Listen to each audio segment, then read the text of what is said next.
دیکھو بخل جو ہے نا صرف پیسے کا نہیں ہوتا, آپ کے پاس کوئی اچھی نالج ہے اس کا بھی بخل ہوتا ہے, کیونکہ آپ کو ڈر ہوتا ہے یہ نالج میں نے شیئر کر دی تو لوگ تو فائدہ اٹھائیں گے اس سے اور میں تو پیچھے چلا جاؤں گا, لوگوں کو فائدہ ہو جائے گا, اب لوگ میرے ہی محتاج رہیں, یہ غلط ہے.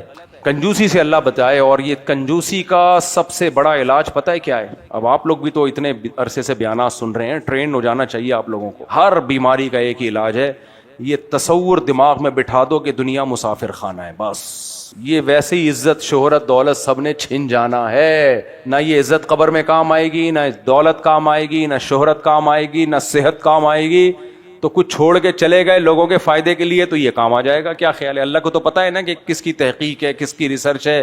تو اصل فائدہ تو کاپی رائٹ تو اللہ نے آپ کو آلریڈی دیا ہوا ہے. تو اس لیے جب انسان یہ سمجھتا ہے دنیا سے ہم نے جانا ہی جانا ہے تو پھر اللہ کے علاوہ کسی کی پرواہ نہیں ہوتی اس کو. لوگ تعریف کریں اچھی بات ہے, نہیں کریں چلتا ہے, مارکیٹ میں یہ بھی چلتا ہے.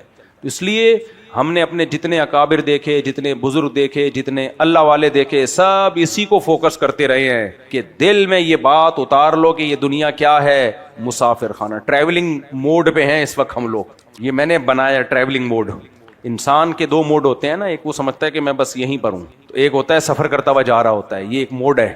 تو اپنے آپ کو کیا سمجھنا ہے, ہم لوگ فرشتوں نے اور اللہ نے ہمارا جو بٹن دبایا ہے نا, جیسے موبائل میں ہم سائلنٹ موڈ پہ لے آتے ہیں بٹن دبا کے, تو ہم کس موڈ پہ ہیں؟ Travelling mood. آخرت میں ہم ٹریولنگ موڈ میں نہیں ہوں گے, وہ اصل گھر ہے ہمارا. تو جب یہ تصور دماغ میں بٹھا لے آدمی, بس پھر مزے ہی مزے. یا تھوڑا سا پانی پلا دیے گا ذرا. تو اب سمجھو, جب میرے بھائی مادی ہدایت کے لیے ہمیں اتنی ضروری ہے گائیڈنس بات بات پہ, تو روحانی ہدایت کے لیے اس سے بھی زیادہ ضروری ہے. تو روحانی ہدایت کسے کہتے ہیں؟ بسم اللہ. دیکھ لو پاکستان میں حال کیا, الحمدللہ. گلاس شیشے کا ہونا چاہیے, پلاسٹک کے برتن صحت کے لیے اچھے نہیں ہیں, لیکن شیشے کا رکھ نہیں سکتے. پوچھو کیوں؟ پتا ہے آپ کو کیوں؟ غائب ہو جائے گا. یہ چل رہا ہے مارکیٹ میں یار. نمازیوں, یہ جمعہ پڑھنے والے نمازیوں کی باتیں کر رہا ہوں میں. تو اس لیے کبھی کبھار سوچتا ہوں شاید ہم جنت میں چلے جائیں. کیا خیال ہے یار, اللہ ہم سب کو لے جائے. کم از کم مسجد سے گلاس تو نہیں چوری کرتے نا یار, کیا خیال ہے؟ تو اچھا, ہمیں عادت پڑی ہوئی ہے نا مسجدوں میں چپل اتارتے ہی بغل میں لے کے اندر چھپا کے رکھنا تاکہ چوری نہ ہو. تو مجھے کینیڈا, جاپان, امریکہ, ان ملکوں میں بھی یہی. انہوں نے کہا بھائی مفتی صاحب یہاں چپل چوری نہیں ہوتے, یہیں رکھ دیں آپ. میں نے کہا یار عادت ایسی پڑ چکی ہے. نہیں, یہاں سے کوئی چپل چوری نہیں کرتا. اچھا, ضرورت ایجاد کی ماں ہے. ایک صاحب کو میں نے دیکھا, ایک چپل وہاں اتار رہے ہیں, دوسرا وہ ادھر لے جا کے اتار رہے ہیں. میں نے کہا یہ کیا ڈرامہ کر رہے ہو یار. انہوں نے کہا چوری نہیں ہوتے اس سے. چور ایک دیکھتا ہے, دوسرا ملتا ہی نہیں اس کو, چھوڑ کے چلا جاتا ہے. ٹیکنالوجیا, اس سے کیا کہتے ہیں؟ ٹیکنالوجیا.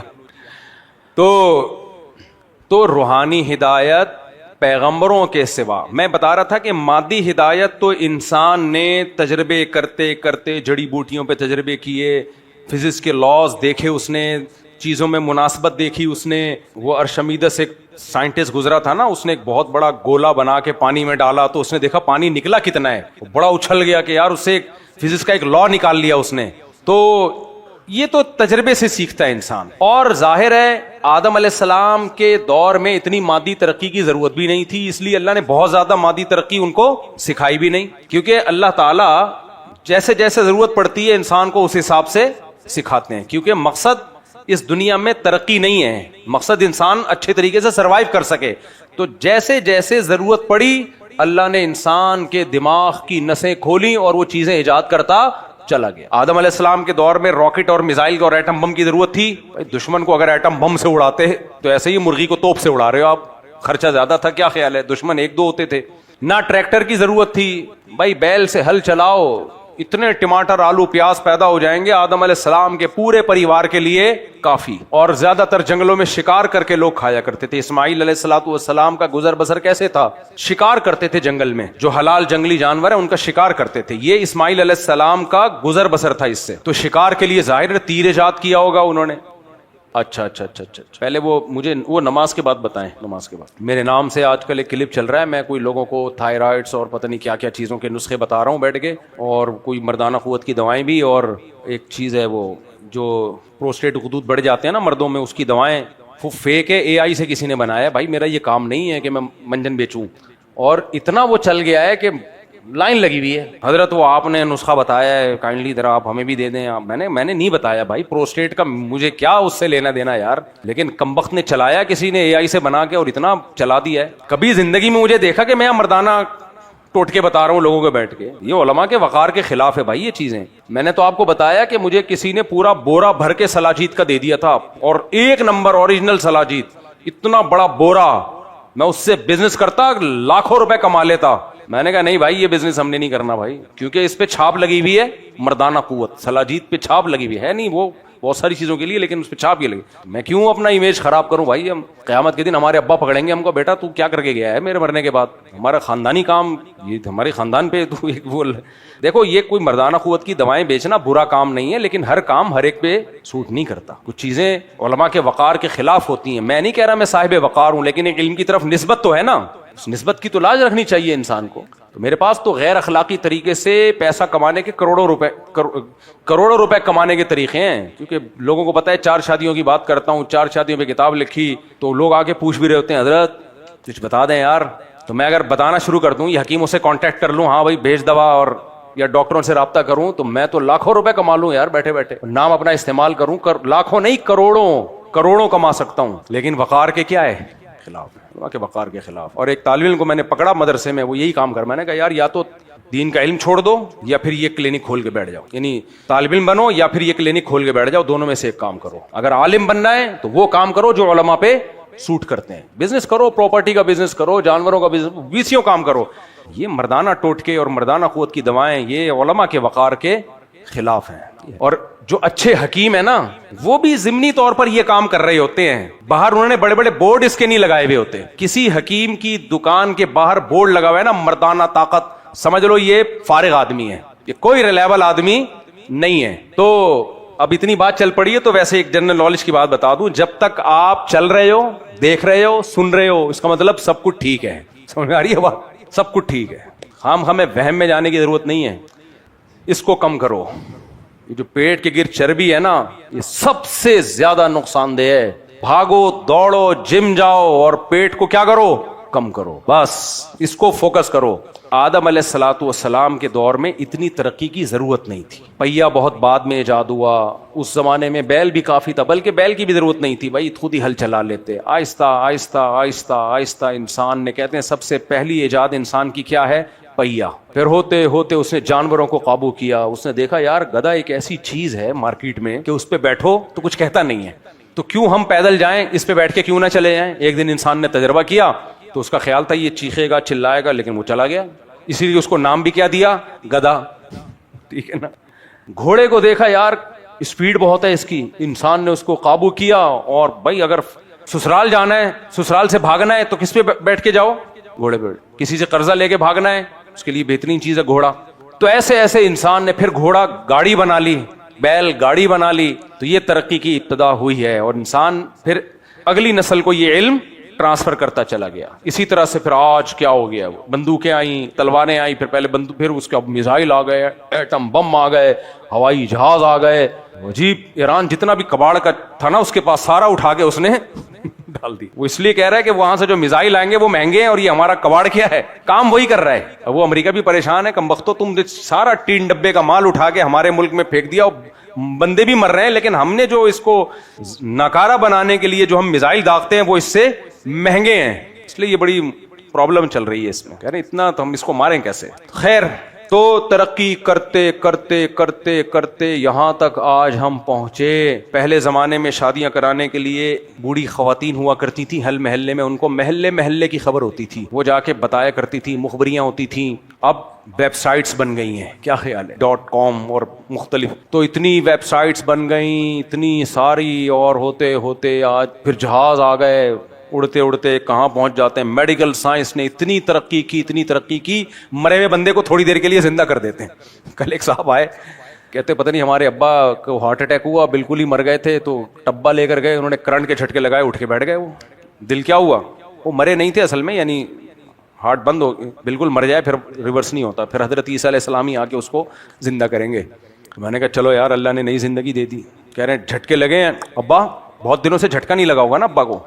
مرد جو ہماری سوسائٹی میں 60-70 سال نکال لیتا ہے نا شادی شدہ مرد, صرف بیوی کے جھٹکوں کی وجہ سے نکالتا ہے. وہ بیوی اس کو ہر تھوڑے دنوں کے بعد ایسا زور کا جھٹکا دیتی ہے جس سے وہ کیا ہوتا ہے, ہلتا ہے, اور دل کی ساری رگیں ایک دم طاقت کے ساتھ کھل جاتی ہیں. پھر کسی دن ایسا زور کا جھٹکا آتا ہے کہ وہ دل ہی بیٹھ جاتا ہے بیچارہ. تو یہ سارا کھیل کس کا ہے؟ بولو. کرنٹ کے جھٹکوں کا ہے, چاہے وہ بجلی کے کرنٹ ہو یا سسرال کے کرنٹ ہو. جھٹکے نہ لگے نا تو انسان مردہ ہو جاتا ہے. ہر طرح کے جھٹکے لگنا وقتاً فوقتاً صحت کے لیے بہت ضروری ہے. خیر, تو اب دیکھو میرے بھائی, یہ تو ہم نے مادی ترقی ایک دوسرے سے سیکھ کے یہاں تک پہنچ گئے, گائیڈنس ملی, سڑکیں بنا لی وغیرہ وغیرہ وغیرہ. لیکن جو روحانی گائیڈنس تھی نا, اس کی ضرورت پہلے دن بھی اتنی تھی جتنی آج ہے. کیونکہ انسان کو انسان جو بنایا گیا وہ مادی ترقی کی بیس پہ نہیں, بلکہ اس لیے اما شاکرن, یہ اللہ کا شکر گزار بنے گا, یہ نیک عمل کرے گا, یہ اچھا انسان بنے گا. تو میزائل کی ضرورت آج ہے, کل نہیں تھی. برگر کے خلاف تقریروں کی ضرورت آج ہے, کل بولو نا نہیں تھی. میٹھا شوگر صحت کے لیے نقصان دہ, اس کی ضرورت آج ہے, کل نہیں تھی. پہلے تو لوگ شکار کر کے زیادہ تر گوشت ہی کھایا کرتے تھے, سبزیاں کھاتے بھی تھے, تو یہ والی یہ چیزیں نہیں تھیں. جو زیادہ کھایا کرتے تھے, اپنی نیچرل لائف پہ تھے. تو جتنی میڈیکل سائنس کی ضرورت آج ہے, کل نہیں تھی. بموں کی ضرورت آج ہے, کل نہیں تھی. جہازوں کی ضرورت آج ہے, کل نہیں تھی. ٹرینوں کی ضرورت آج ہے, کل نہیں تھی. لیکن میرے بھائی, انسان کو انسان بنانے کی جتنی ضرورت آج ہے اتنی ہی کل بھی تھی. اب میں اس سے مدعا کیا ہے میرا, تو جب جس چیز کی ضرورت ہو اللہ وہ ضرورت پیدا کرتا ہے.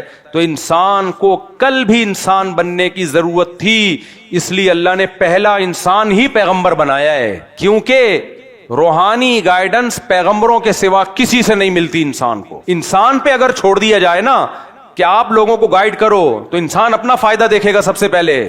اس کو کون گائیڈ کرے گا؟ سمجھ میں آ رہی ہے بات کہ نہیں آ رہی؟ بھائی تمہیں کس نے سکھایا جو ہم تم سے سیکھیں؟ وہ کہے گا مجھے تجربے نے سکھایا. نہ, انسان کو انسانیت تجربہ نہیں سکھاتی. تجربے نے تو جہیز بھی سکھایا ہے, تجربے نے تو کرپشن بھی سکھائی ہے, تجربے نے پورے یورپ امریکہ کو شراب سکھا دی, تجربے نے پورے یورپ امریکہ کو زنا سکھا دیا, تجربے نے پوری مغربی دنیا کو بوڑھے ماں باپ کو اولڈ ہاؤس میں جمع کرنا سکھا دیا, تجربوں نے فیملی سسٹم کی ایسی کی تیسی کر دی. تجربے تھوڑی انسان کو سکھاتے ہیں.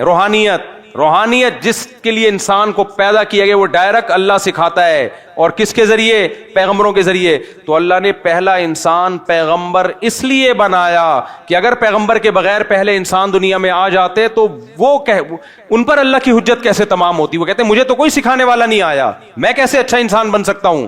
نہیں آئی میرا خیال ہے بات. بہت مشکل ہے یار اس زمانے میں. 4 شادیاں سمجھانا بہت مشکل, اور بات سمجھانا بہت. آپ ماشاءاللہ بڑے اچھے لگ رہے ہیں. دیکھو لباس کا نا انسان کی پرسنالٹی پہ بڑا فرق پڑتا ہے. کل یہ تھوڑا ٹاپک سے ہٹ کے میں ایک بات کر رہا ہوں, لیکن بات بڑی مزے کی ہے, کیونکہ ایسی ٹاپک سے ہٹ کے باتیں الگ سے پھر آتی نہیں ہیں, تو اس لیے مجھے ٹاپک کے بیچ میں گھسیٹ دیتا ہوں.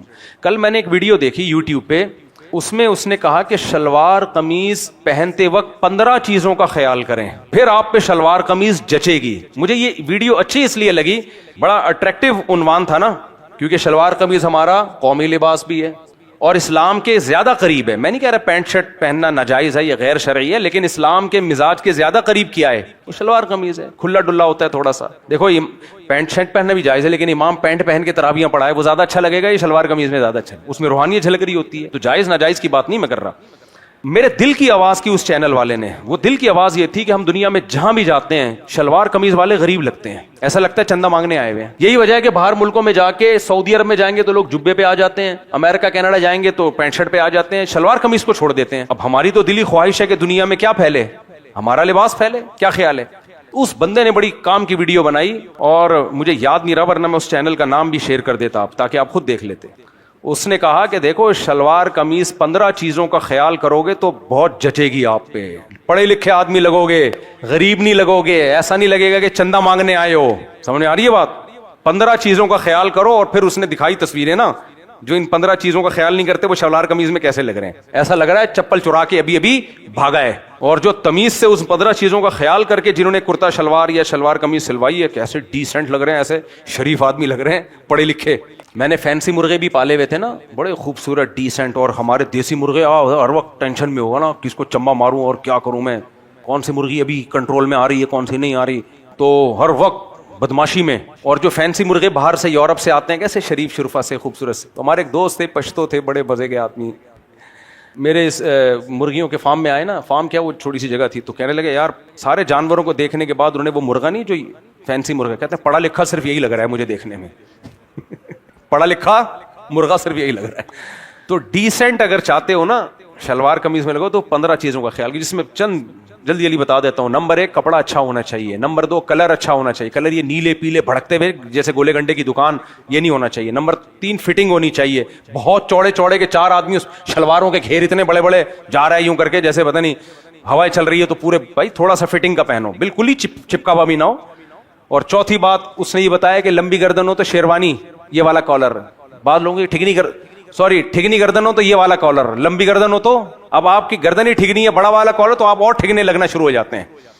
اس نے بتایا کرتے کی لمبائی کتنی ہونی چاہیے, گھٹنے سے تھوڑا سا نیچے ہو, نہ اوپر نہ زیادہ. وہ پھر بتایا کتنا برا, پھر وغیرہ وغیرہ بڑی زبردست. مجھے تو پورے 15 پوائنٹ ایک دفعہ سن کے یاد ہو گئے. استری ہونی چاہیے, اس پہ اوپر کا بٹن بند ہونا چاہیے, میرا بھی کھلا ہوتا ہے اکثر. اور اس کے اوپر بنیان نیچے کیسا ہونا چاہیے, کلر کیسا ہونا چاہیے بنیان کا. بعض دفعہ بنیان نظر آ رہا ہوتا ہے, کرتا نظر نہیں آ رہا ہوتا. آستین والا بنیان ہونا چاہیے ورنہ وہ پٹیاں نظر آ رہی ہوتی ہیں.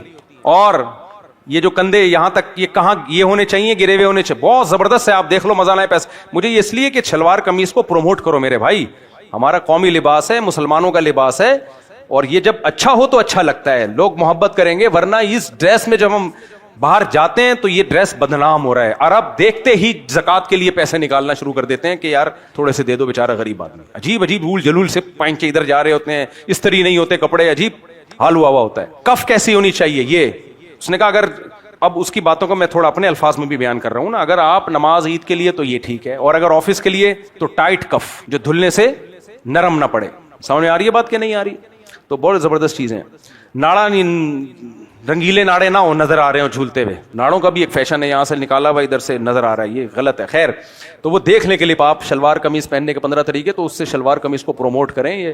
اور پھر اس کو ویسٹ کوٹ ہونی چاہیے, ویسٹ کوٹ بھی فٹنگ کی ہونی چاہیے. اور ویسٹ کوٹ کا کلر کیسا ہو, یا تو کنٹراسٹ میں ہو یا پھر اسی کلر کی ویسٹ کوٹ ہو جس کلر